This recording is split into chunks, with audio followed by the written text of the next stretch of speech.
फूल गोभी की खेती सिंचाई के सुगम उपलब्ध साधनों, उन्नत किस्मों तथा संरक्षित खेती के माध्यम से पूरे वर्ष की जा सकती है। फूल गोभी के लिए ठंडी एवं नम जलवायु उपयुक्त रहती है। तापक्रम बढ़ने पर एवं गर्म तथा शुष्क जलवायु में फूल गोभी की सुगंध व गुणवत्ता कम हो जाती है। फूल गोभी के बीजों के अंकुरण के लिए भूमि का तापमान 12 से 16 डिग्री सेल्सियस सर्वोत्तम रहता है। फूल गोभी की खेती प्राय सभी प्रकार की मिट्टियों में संभव है, परंतु अच्छी पैदावार और बढ़वार के लिए बलुई दोमट मिट्टी सर्वोत्तम होती है। भूमि का पीएच मान 6 से 6.5 फूल गोभी के लिए बहुत अनुकूल है।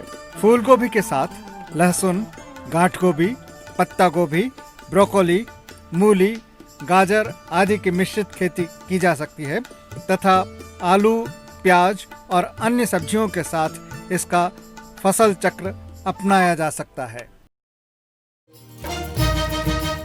फूल गोभी की पोद तैयार करने के लिए 3 मीटर लंबी और 1 मीटर चौड़ी जमीन की सतह से 15 से 20 सेंटीमीटर ऊंची क्यारियां बनाएं। 1 हेक्टेयर क्षेत्र में फूल गोभी की फसल उगाने के लिए ऐसी 20 से 25 क्यारियां पर्याप्त होंगी। पौधे लगाने के लिए नर्सरी को रोग व कीट मुक्त रखना आवश्यक है। इसके लिए क्यारियों को 40% व्यावसायिक फॉर्मल्डिहाइड रसायन की 1.5 लीटर मात्रा को 60 लीटर पानी में मिलाकर भली प्रकार से भूमि को नम करके उस पर 200 से 300 गेज की पॉलीथीन ढक दें। बुआई से 4 दिन पहले पॉलीथीन हटाकर हल्की गुड़ाई करें, जिससे गैस बाहर निकल जाए। प्रत्येक क्यारी में 50 किलोग्राम सड़ी हुई गोबर की खाद अंतिम जुताई के समय मिला दें। इसके अतिरिक्त 300 ग्राम यूरिया, 750 ग्राम सिंगल सुपर फॉस्फेट और 200 ग्राम म्यूरेट ऑफ पोटाश भी मिलाएं। फूल गोभी की शीघ्र पकने वाली किस्मों में अर्ली कुंवारी, पंत गोभी 3, पूसा अर्ली सिंथेटिक, इम्प्रूव्ड जापानी, पंत गोभी 2 तथा अर्का क्रांति की सिफारिश की गई है। लंबी अवधि वाली किस्मों में KT 25, पंत गोभी 2, Pusa snowball, Pusa Sharat, Pusa Himjyoti, Pant Shubhra, Pusa snowball 2, snowball 1, Pusa snowball 16 तथा K1 की सिफारिश की गई है। फूल गोभी की संकर किस्मों में पूसा हाइब्रिड 2, समर किंग, पावस सेरेनो, पूसा कार्तिक, पूनम, प्रिया, अर्ली हेमलता तथा समर किंग की सिफारिश की गई है। अगेती किस्मों के लिए प्रति हेक्टर 750 से 1000 ग्राम तथा मध्यम पछेती और पछेती किस्मों के लिए 625 से 750 ग्राम बीज पर्याप्त होगा। अगेती फूल गोभी फसल के लिए नर्सरी में बिजाई जून माह में, मध्यम मौसम की फूल गोभी के लिए बिजाई अगस्त के पहले सप्ताह में तथा लंबी अवधि व पछेती किस्मों की नर्सरी में अक्टूबर तक बुआई कर दें।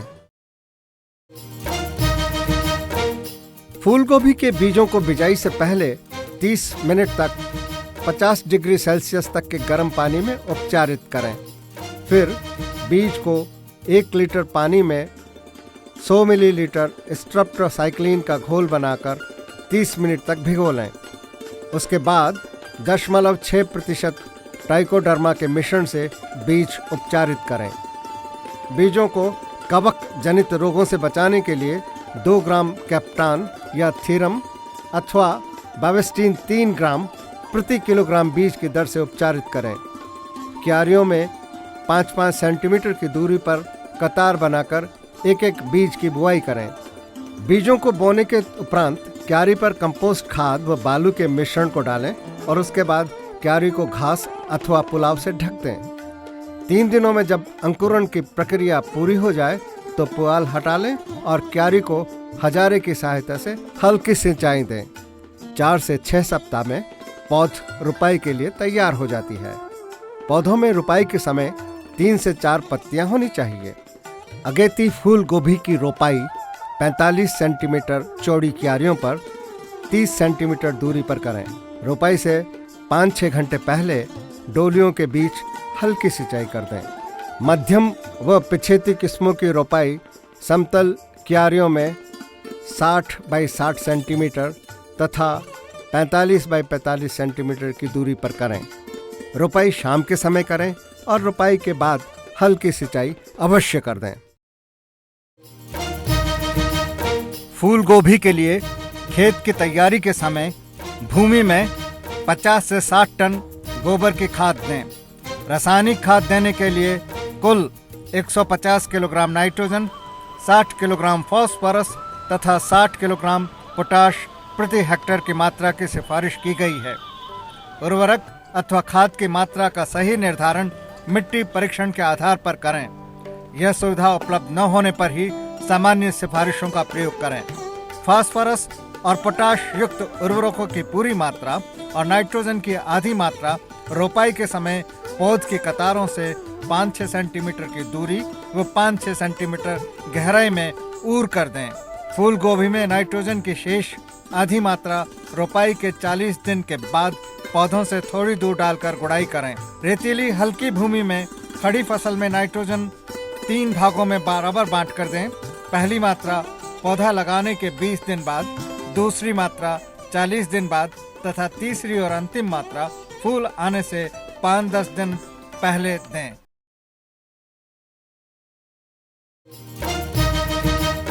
फूल गोभी में गौण और सूक्ष्म तत्वों के उपयोग का उपज और गुणवत्ता पर अनुकूल प्रभाव पड़ता है। सल्फर की कमी से फसल की बढ़वार रुक जाती है। खेत तैयार करते समय जिप्सम डालकर सल्फर की कमी को दूर किया जा सकता है। कॉपर की कमी विशेषतः चूना युक्त अम्लीय तथा रेतीली भूमि में होती है।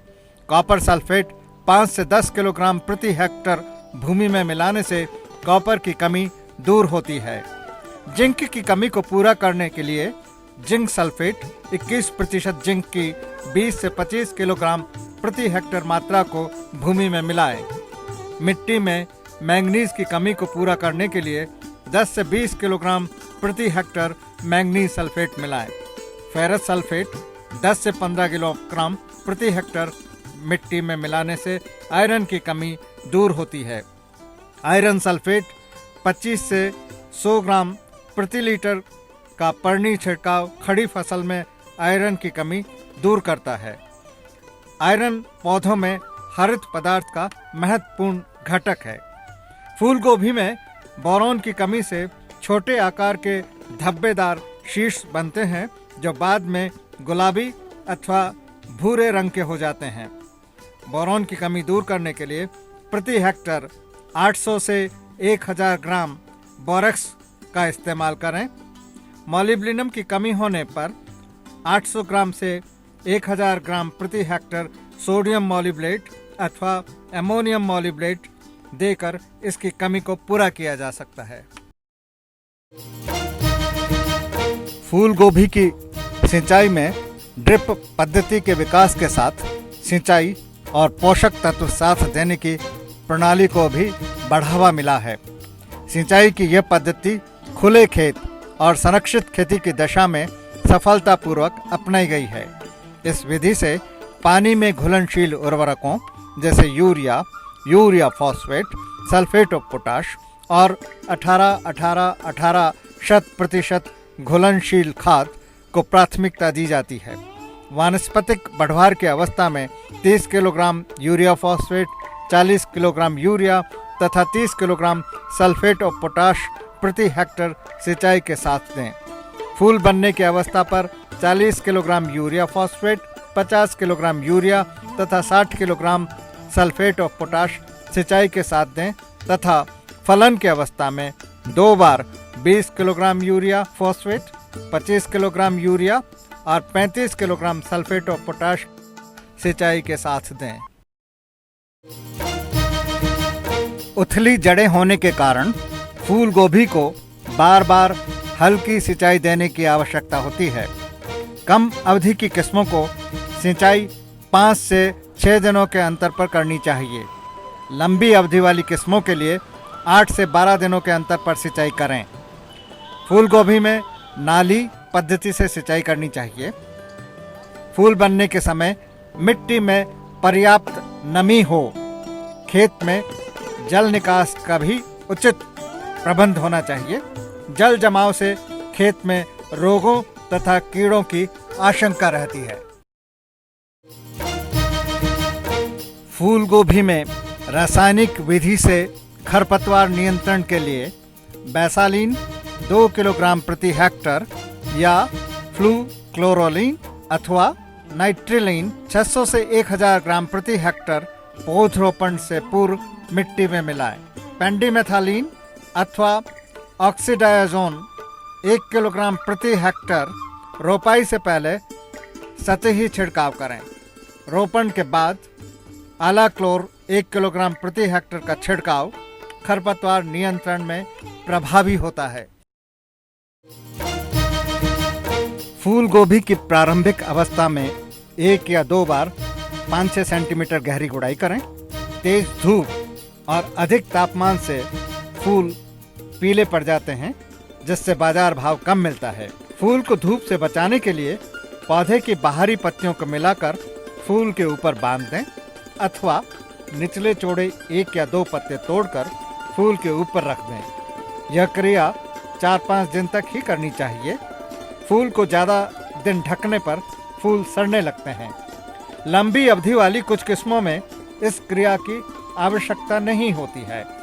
Pusa snowball 1, Suhasini, snow heart, NS60 तथा NS66 किस्मों में पत्ते इस प्रकार निकलते हैं कि उनका फूल स्वयं ही ढक जाता है और फूलों पर धूप सीधी नहीं पड़ती है।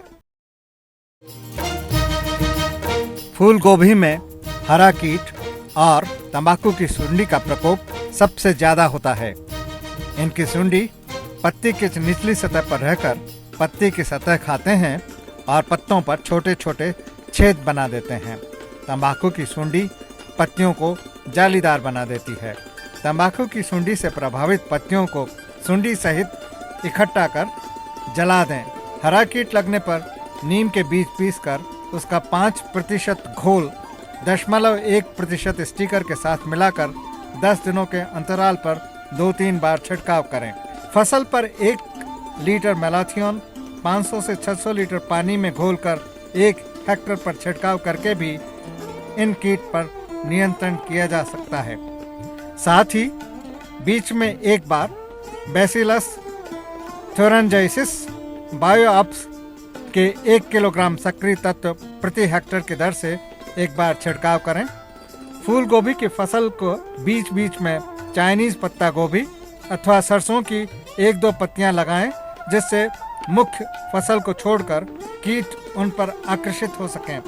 फिर इन पर डाइक्लोरोफॉस निवान का छिड़काव करें और उससे कीट नियंत्रण हो सकेगा। फूल गोभी में पत्ती धब्बा रोग से ग्रसित पत्तियों को सुबह तोड़कर इकट्ठा कर लें और उन्हें खेत के बाहर ले जाकर जला दें। फिर फसल पर उसी दिन मैंकोजेब 2 मिलीलीटर प्रति लीटर पानी की दर से छिड़काव करें।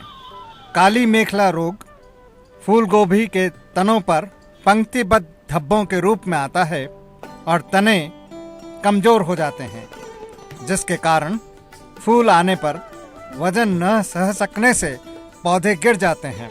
आर्द्र गलन रोग में भूमि की सतह के निकट तने के निचले भाग तक भूरे रंग के धब्बे फैल जाते हैं। परिणाम स्वरूप पौधा सड़कर गिर जाता है। इन रोगों से बचाव के लिए खेत की गहरी जुताई करें तथा आखिरी जुताई पर ट्राइकोडर्मा 3 से 4 किलोग्राम प्रति हेक्टेयर की दर से प्रयोग करें। नर्सरी में मिट्टी का पॉलीथीन से ढककर सौर्यीकरण करें।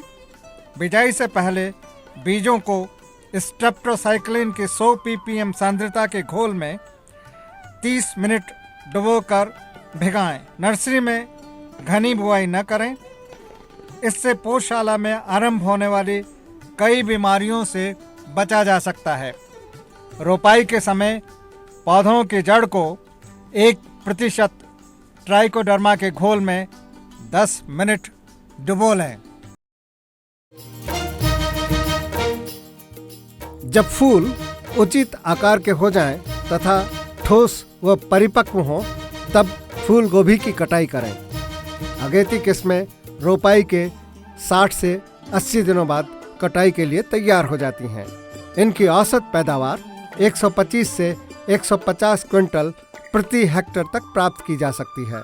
लंबी अवधि वाली किस्में 110 से 120 दिन में तैयार हो जाती है और उनसे औसत पैदावार 150 क्विंटल प्रति हेक्टेयर तक प्राप्त होती है। फूल गोभी में फूल को तने से काफ़ी नीचे से काटा जाता है। फूल काटने के लिए तेज हंसिया या चाकू का प्रयोग करें। बाजार में ले जाने से पहले कीड़ों द्वारा नुकसान किए गए अथवा चोट खाए फूलों को अलग कर दें। फूल गोभी को कुछ समय के लिए शीत गृह में भी रखा जा सकता है। फूल गोभी का भंडारण 0 डिग्री सेल्सियस तापमान तथा 95% आर्द्रता पर 3 सप्ताह तक किया जा सकता है। 5 डिग्री सेल्सियस से अधिक तापमान पर फूलों पर भूरे धब्बे आने लगते हैं और पत्तियां सड़ने लगती हैं। अधिक परिपक्व और ढीले फूल जल्दी खराब हो जाते हैं। भंडारण में तापमान अस्थिर होने से भी फूल सड़ जाते हैं, अतः शीत भंडार में तापमान स्थिर रहना चाहिए। स्वस्थ समर्थ बने किसान, इफ्को किसान का सपना है।